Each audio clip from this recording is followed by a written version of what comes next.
PM Vishwakarma योजना को लेकर बीजेपी प्रदेश कार्यालय में बैठक हो रही है। पार्टी संयोजक पवन साहू ने बैठक बुलाई।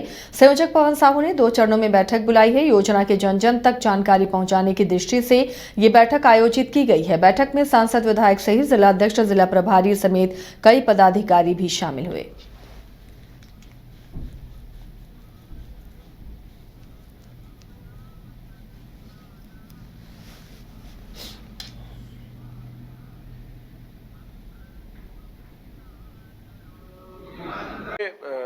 भारत के माननीय प्रधानमंत्री श्री नरेंद्र मोदी जी समय समय पर ऐसे निर्णय लेते हैं जिस पर देश गौरवान्वित होता है, और उन्हीं में से एक निर्णय है पीएम विश्वकर्मा योजना का। आपको ध्यान में होगा, वो लगातार कहते रहते हैं वोकल फॉर लोकल। वो कहते हैं कि गांव में ही व्यक्ति अपना व्यवसाय खड़ा कर सकता है, देश की आधारभूत संरचना को मजबूत कर सकता है और अपने परिवार के साथ औरों के परिवार को भी चला सकता है।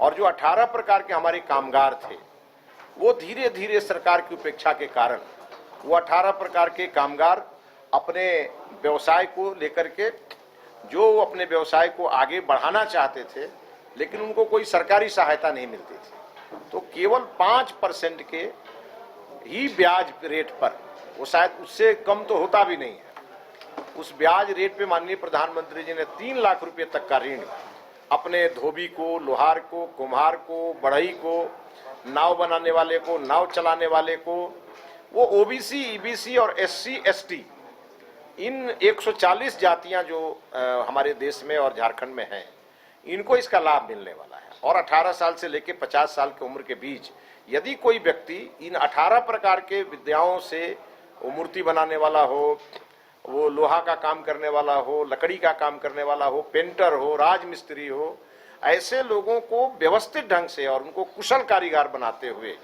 वो अपना आगे काम करें, इसके लिए माननीय प्रधानमंत्री जी ने ये पीएम विश्वकर्मा योजना लॉन्च की है।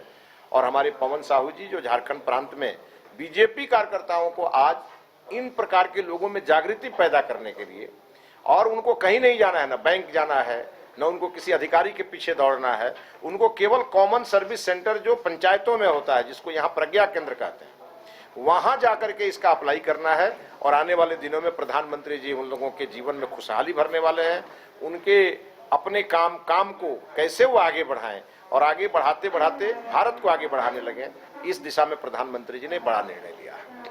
आज क्या कोई दिशा निर्देश दिया गया बैठक में? आज हमारे पूरे झारखंड प्रांत से सभी विधानसभा में इस काम के लिए हम लोगों ने कन्वेनर बनाए हैं। विधानसभा स्तर पर कार्यकर्ताओं को जिम्मेवारी दी गई है और उनको ये कहा गया है कि अगले महीना, 1.5 महीना के अंदर इस योजना का लाभ पाने वाले को चिन्हित करें, उनका रजिस्ट्रेशन करवाएं, ताकि उनके जीवन में बदलाव आए। और हमेशा भारतीय जनता पार्टी कार्यकर्ता लाभार्थियों के साथ खड़े होते हैं, और प्रधानमंत्री जी एक आम व्यक्ति को लाभार्थी बनाने का काम जो करते हैं और उनके जीवन को बदलने का काम करते हैं, ये इस देश में पिछले 9.5 वर्षों से लगातार चल रहा है। देखिए, ये तो राम और कृष्ण का देश है, और यह वो देश है जहां राम जाकर के चक्रवर्ती राजा राम सबरी का जूठा बैर खाता। प्रेम देखिए, एक राजा और एक माता सबरी के बीच का प्रेम, ये रामायण के अंदर में है, और जिसका वर्णन होते ही आंखों में आंसू आ जाते हैं, और जिसके लिए वर्षों वर्षों तक हमारे समाज के, पार्टी के, हिंदू समाज के लोगों ने अपनी कुर्बानी दी, और उनकी ये प्रतिज्ञा थी, और भाजपा ने इसको संकल्प के रूप में रखा था कि राम लला हम आएंगे, मंदिर वहीं बनाएंगे। तो जब राम जी के आशीर्वाद से भाजपा आई, मोदी जी प्रधानमंत्री बने, यूपी में योगी जी मुख्यमंत्री बने, तो राम जी का मंदिर भी बन गया। और आज केवल उत्तर प्रदेश ही नहीं, पूरा भारतवर्ष राम जी के नाम की जाप कर रहा है।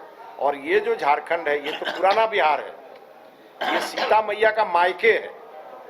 और बिहार और झारखंड में तो वो खुशी है जिस खुशी की कोई कल्पना नहीं कर सकता, कि चूंकि ये सीता मैया का मायके के रूप में जाना जाता है, तो राम का मंदिर बना है, तो स्वाभाविक है गाना तो गाएंगे ही।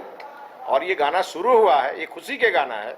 एक समय वो भी था जब समाजवादी पार्टी की सरकार कांग्रेस पार्टी के साथ उत्तर प्रदेश में खड़ी थी और राम भक्तों पर लाठियां और गोली बरसाई जाती थी।